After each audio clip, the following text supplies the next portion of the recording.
เลสงสัยนี่เพิ่นเอิ้นว่านิวรณ์ห้าอ่า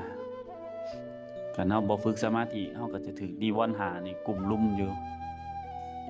มันก็จะเฮ็ดให้ปัญญาบ่เกิดเฮ็ดหยังก็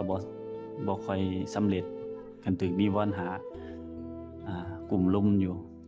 นะเฮาจึงมาฝึกสมาธิให้จิตใจมันแน่วแน่ตั้งมั่นอยู่กับสิ่งใดสิ่งหนึ่งให้เป็นหลักของใจ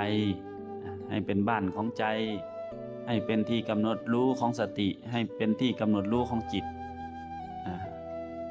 ต้องหาสิ่งใดสิ่งหนึ่งเป็นบ้านของใจให้ได้เขาเรียกว่าวิหารธรรมตึกตองอยู่กับวิตกวิจาร